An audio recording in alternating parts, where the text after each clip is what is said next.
और आप लोग चाहते हैं कि हमारे YouTube channel Aryan music Tripura के सभी ऑडियो वीडियो सबसे पहले आप तक पहुंचे, तो आप लोग हमारे चैनल को लाइक करें, सब्सक्राइब करें, शेयर करें, कमेंट करें, बेल आइकन की बटन को अवश्य दबाएं। धन्यवाद। आइए मैं महाभारत का कहानी द्रौपदी चीरहरण का कथा मैं सुनाने जा रहा हूं। महाभारत की है कहानी, सदियों से है पुरानी। महाभारत की है कहानी, सदियों से है पुरानी। ज्ञान की है गंगा, ये ज्ञान की गंगा है।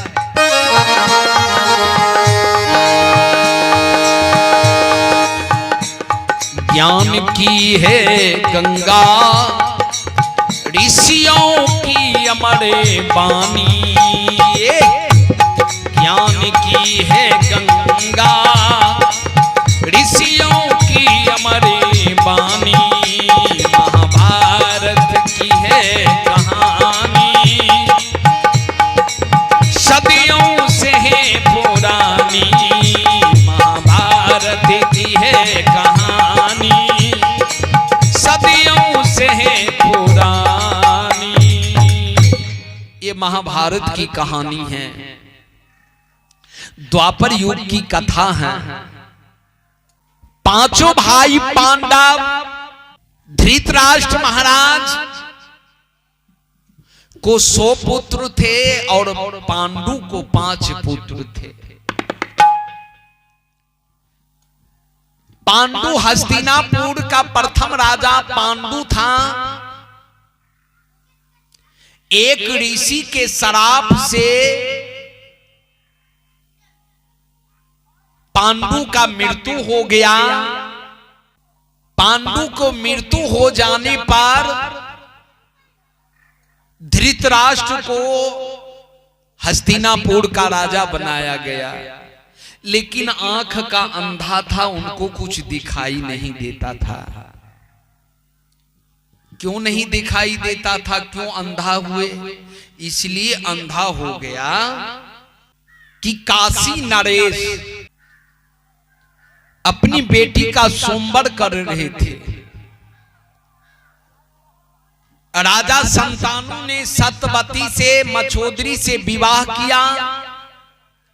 मछोदरी से 2 पुत्र का जन्म हुआ, चित्रगंध और विचित्र वीर्य। चित्रगंध जो है गंधर्व के द्वारा मारा गया, विचित्र वीर बच गया। कुछ दिन में राजा संतानु का भी मृत्यु हो गया। विचित्र वीर्य राजा बने और उसी बीच में राजा काशी नरेश अपनी बेटी का स्वयंवर कर रहे थे। भीष्म पितामह ने जाकर के काशी नरेश का 3 बेटी को जबरदस्ती रथ पर बैठा करके हर लिया। सभा में जितने भी राजा थे सब युद्ध किया, लेकिन भीष्म पितामह के आगे किसी का बाण काम नहीं किया। तीनों को लेकर के अंबिका और अंबालिका को लेकर के चला आया हस्तिनापुर। उसमें से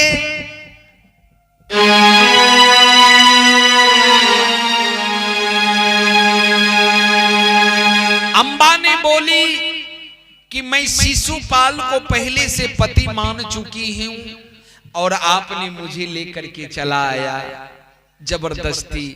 मैं शिशुपाल से विवाह करने के लिए चाहती हूं। तो भीष्म पितामह बोले, जब तुम शिशुपाल को अपना पति मान चुकी हो तो तुम शिशुपाल के पास चली जाओ। अंबा ने शिशुपाल के पास आया। शिशुपाल ने बोले कि उस भरी सभा में तू मेरे गले में माला डालती और तुमको भीष्म जी ने हर करके हस्तिनापुर लेकर के चला गया। अब तुमको मैं रखूंगा पत्नी के रूप में, मैं नहीं रखूंगा, तू मेरे दरबार से चले जा, चले जा। अंबा को ठुकरा दिया।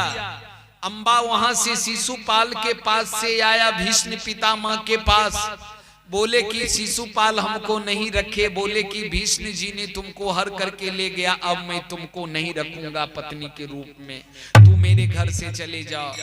तो महाराज अब मैं कहां जाऊं, आप ही मुझसे विवाह कर लीजिए।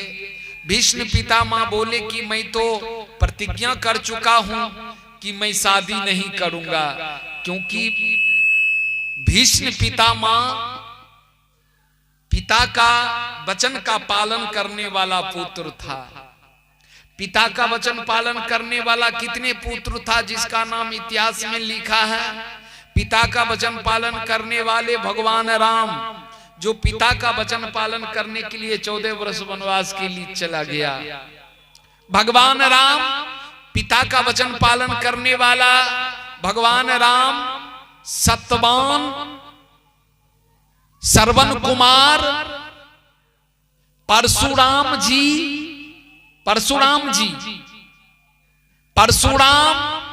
राजा ययाति ने अपना पिता को अपना जवानी दे दिया। राजा ययाति पिता का वचन पालन करने वाला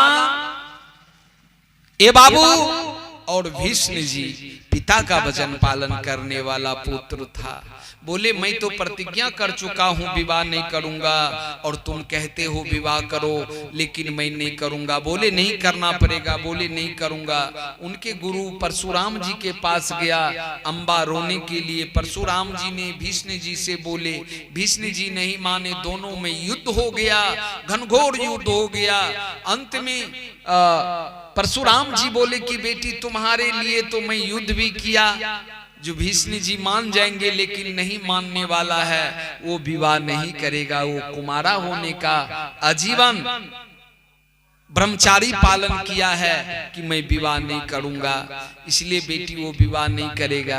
तो अंबा ने जा करके चिता रच करके अपना शरीर को उस चिता पर रख करके और शरीर में आग लगा करके जल करके जलते समय श्राप दे दिया। तो ठीक है, जिस तरह से शिशुपाल ने ठुकराया आप भी ठुकराया, तो मैं शिखंडी के रूप में जन्म लेकर के बदला लूंगा। कौन बोले? अंबा। वही अंबा जल करके राख हो गई और द्रौपद के यहाँ शिखंडी के रूप में जन्म लिया। जो कुरुक्षेत्र के मैदान में भीष्म पितामह ने बोले कि मैं औरत पर और निपुंसक पर मैं बाण नहीं चलाऊंगा, मर जाऊंगा लेकिन बाण नहीं चलाऊंगा। इसलिए भीष्म पितामह जब बाण चलाते थे तो उनके आगे में शिखंडी आ जाता था, तो भीष्म जी बाण रख देते थे, क्योंकि शिखंडी ना मर्द था और ना औरत था, वो हिजड़ा के रूप में जन्म लिया था। कहां? राजा द्रौपद के यहाँ अंबा। इसलिए भीष्म पितामह जब शिखंडी आगे आ जाते थे तो भीष्म पितामह बाण नहीं चलाते थे, क्योंकि भीष्म पितामह जानते थे कि ये ना मर्द है ना औरत है।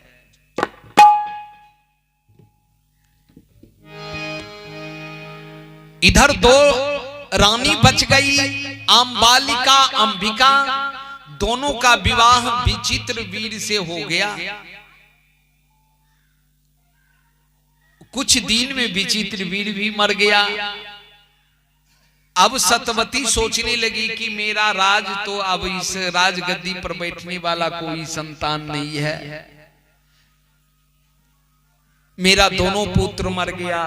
तो वेद व्यास को याद किया, वेद व्यास आया, बोले बेटा किसी तरह से हस्तिनापुर का एक राजा को जन्म दे दो बेटा। ये दोनों रानी ऐसे है, इनके गर्भ से पुत्र या पुत्री का जन्म नहीं हुआ।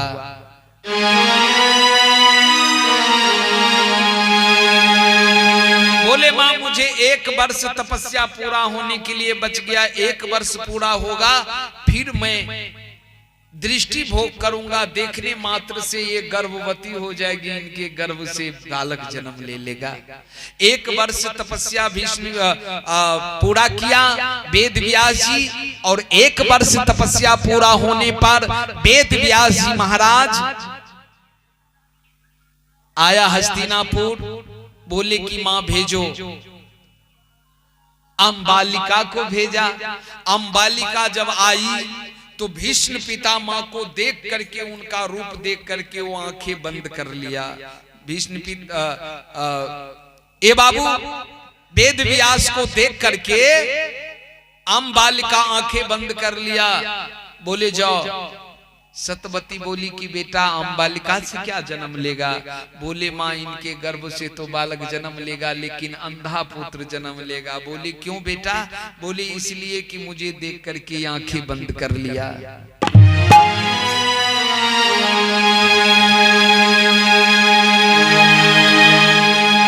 बोले बेटा एक रानी और है, मैं उनको भेजती हूँ। अंबालिका को भेजा। अंबालिका जब आई, आकर के वेद व्यास के आगे खड़ी हो गई। वेद व्यास का रूप देख करके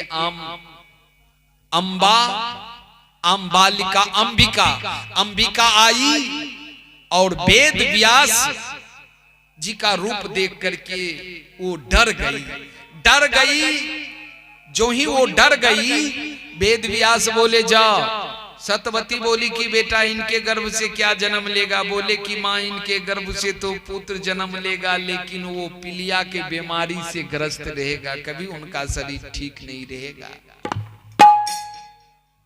बोले क्यों बेटा? बोले इसलिए कि माँ मुझे देख करके वो डर गई, थरथराने लगी, इसलिए उनके गर्भ से जो बालक जन्म लेगा वो पीलिया के बीमारी से ग्रस्त रहेगा, उनका शरीर कभी ठीक नहीं रहेगा। सतवती सोचने लगी, एक बेटा अंधा और दूसरे के गर्भ से जो जन्म लेगा वो पीलिया बीमारी से ग्रस्त रहेगा। बोले बेटा एक नौरी है, मैं उनको भेजती हूँ। नौरी को बोले कि तुम जाओ। नौरी बन ठन करके सज धज करके रमक झमक से आती है और वेद व्यास जी के आगे खड़ी हो जाती है। वेद व्यास जी जब देखा वो निधक खड़ी रही। बोले जाओ। सतवती बोली बेटा ये नौरी के गर्भ से क्या जन्म लेगा? बोले माँ इनके गर्भ से सुंदर बालक का जन्म होगा, हर चीज से पूर्ण रहेगा और संसार का आधा ज्ञान जो इनके गर्भ से जन्म लेगा, संसार का आधा ज्ञानी होगा। इनके पास बहुत ज्ञान का भंडार होगा, ये बहुत ज्ञानी होगा और भगवान का भक्त होगा। समय आने पर तीनों गर्भवती हो गई। अंबिका से, अंबालिका से, धृतराष्ट्र अंबिका से पांडु जन्म लिया और नौरी से विदुर जी का जन्म हुआ। पांडु प्रथम राजा बने, पांडव राजा बने। पांडव को 2 पत्नी माद्री, कुंती और माद्री। कुंती ए बाबू पांडु को ऋषि ने श्राप दे दिया और पांडु मर गया। उन्हीं के साथ सती होने के लिए माद्री भी पति के साथ जल करके सती हो गई। कुंती ने 5 पुत्र को जन्म दिया, 5 को पोष पाल पर करके बड़ा किया। धृतराष्ट्र राजा बने। जब 5 भाई पांडव युवा अवस्था में हुआ,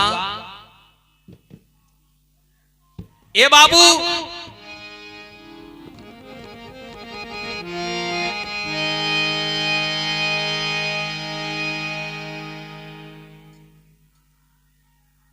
पांचों भाई पांडव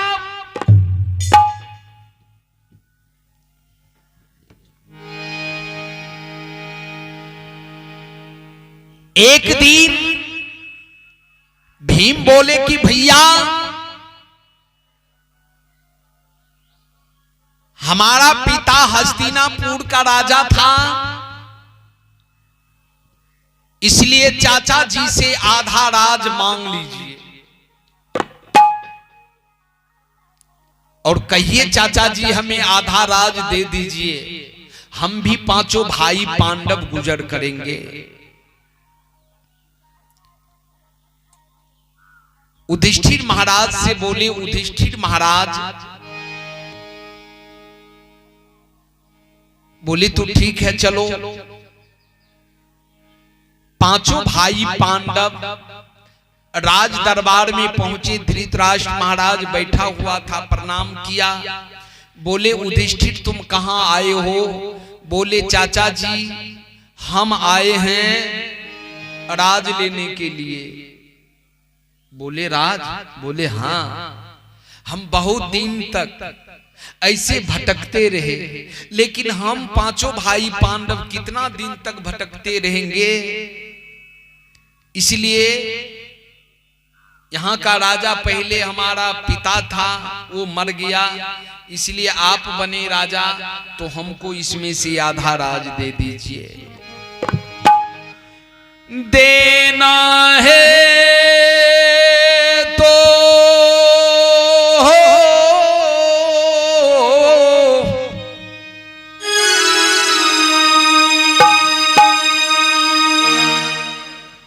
देना है तो आधा दो,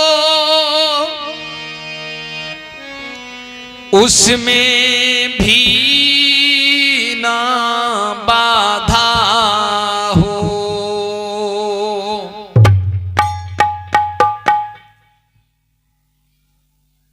देना है तो आधा दो,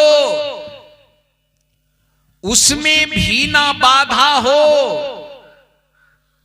बोले बेटा तुम तो ठीक कहते हो, तुम्हारा आधा हिस्सा देना हमारा धर्म है, इसलिए बेटा तुम्हें आधा राज दूंगा। धृतराष्ट्र महाराज देने के लिए आधा राज तैयार हो गया।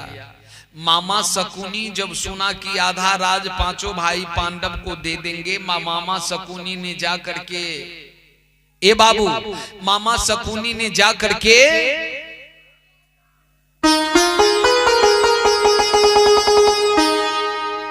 मामा शकुनी ने जा करके दुर्योधन से बोले कि भांजा। बोले हाँ मामा जी।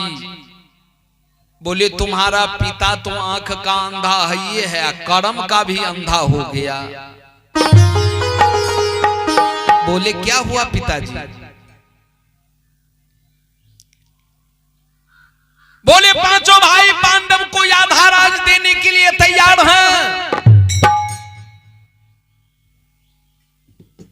मान के चलिए भांजा 100 बीघा जमीन है, 100 बीघा जमीन है। अगर 100 बीघा जमीन को बंटवारा करेगा तो 50-50 बीघा का हिस्सा होगा। तुम 100 भाई हो, 50 बीघा में कितना कितना कैसा होगा? बोले 10-10 कट्ठा का। बोले वो 5 भाई पांडव है 5 भाई है, 50 बीघा कितना हिस्सा पड़ेगा? बोले 10-10 बीघा। बोले वो मातबर हो जाएगा, तू गरीब हो जाएगा, इसलिए राज देना बंद करो।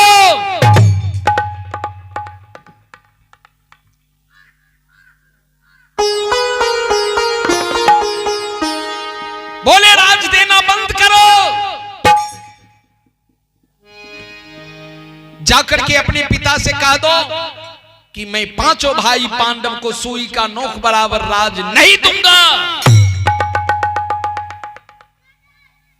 दुर्योधन उधर से आ जाते हैं। बोले पिताजी? बोले हाँ बेटा।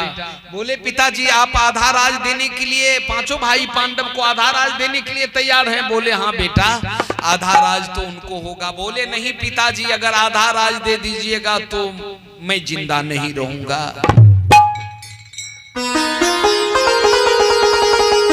मैं जिंदा नहीं रहूंगा, मैं सुई का नोक बराबर पांचों भाई पांडव को राज हस्तिनापुर में नहीं दूंगा।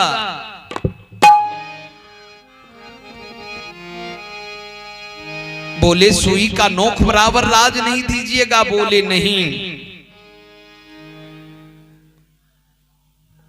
युधिष्ठिर महाराज साधु थे। युधिष्ठिर महाराज बोले कि मुझे आधा नहीं दीजिएगा न तो दे दो केवल 5 ग्राम, रख लो अपना धरती तमाम। बोले मुझे आधा राज नहीं दोगे ना तो 5 ठो गांव दे दो, 5 ठो गांव में हम 5 भाई गुजर कर लेंगे। दुर्योधन बोले मैं आधा सुई का नोक बराबर राज नहीं दूंगा और तुम कहते हो कि आधा राज दो, आधा राज मैं नहीं दूंगा। भीम बोले अगर नहीं दोगे तो मैं युद्ध करूंगा। युधिष्ठिर महाराज बोले कि मैं युद्ध नहीं करूंगा।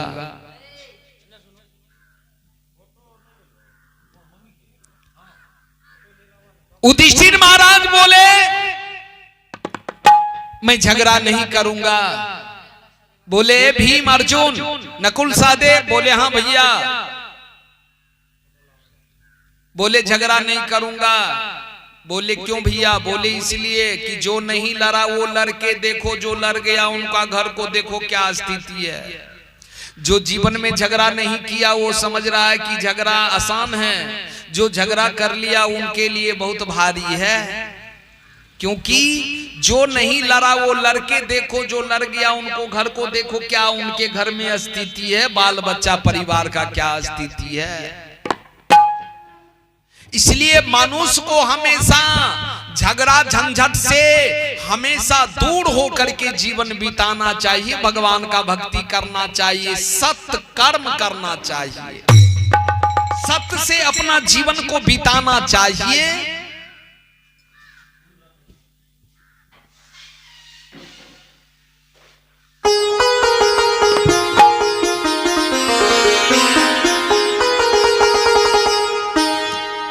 ए बाबू युधिष्ठिर महाराज चल दिए, चल भैया चल, हम झगड़ा नहीं करेंगे, ये संपत्ति किसी का नहीं है रे।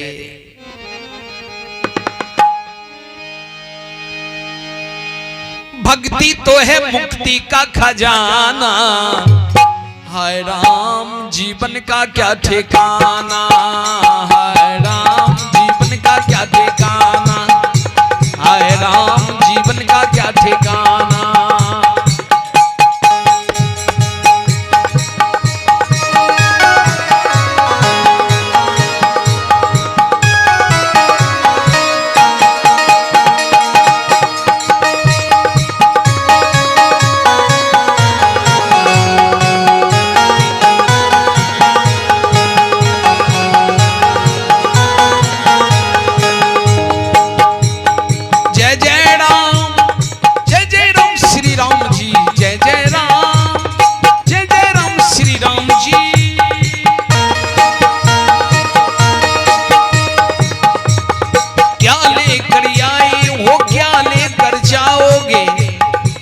खाली हाथी आए हो खाली हाथ जाओगे,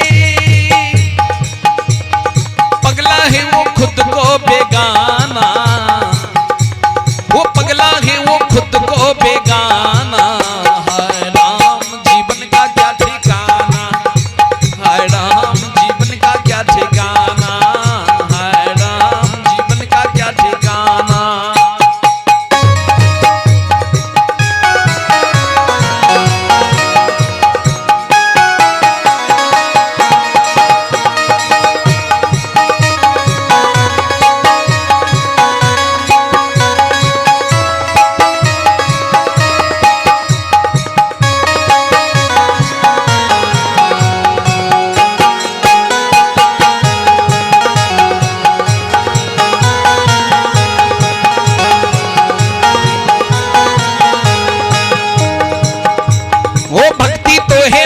का खजाना, भक्ति तो है मुक्ति का खजाना, है राम जीवन का क्या ठिकाना, है राम जीवन का क्या ठिकाना, है राम जीवन का क्या ठिकाना, है राम जीवन का क्या ठिकाना, है राम जीवन का क्या ठिकाना।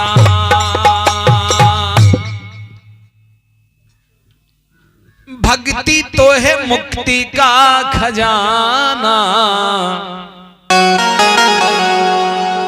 हाय राम जीवन का क्या ठिकाना।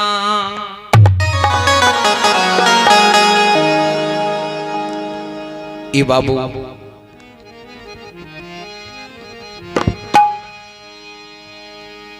हाय राम जीवन का क्या ठिकाना। ए बाबू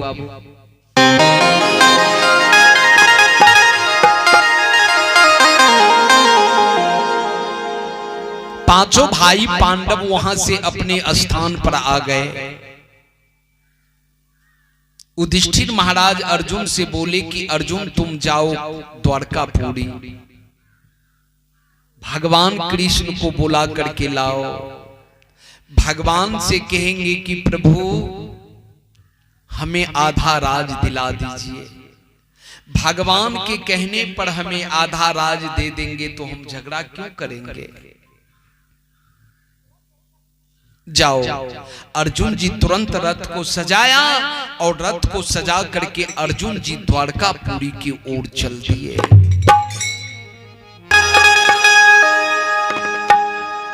ये बाबू मैं सुना रहे थे, अर्जुन जी रथ पर भजन गाते हुए द्वारकापुरी पहुंच गया। भगवान श्री कृष्ण अर्जुन को देख करके बोले आओ अर्जुन आसन ग्रहण करो। कैसे आना हुआ। बोले कि हे प्रभु हे मधुसूदन भगवान, युधिष्ठिर महाराज आपको हस्तिनापुर बुलाए हैं। भगवान तुरंत तैयार हो जाते हैं। भगवान कृष्ण तैयार हो करके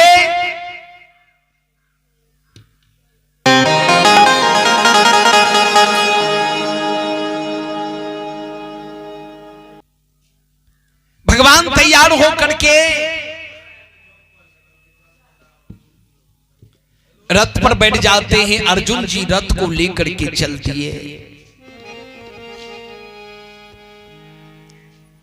अर्जुन जी रथ को लेकर के यहां पहुंचे। स्थान पर भगवान श्री कृष्ण रथ से नीचे उतरे। पांचों भाई पांडव हाथ जोड़ करके खड़े हो गए हैं। भगवान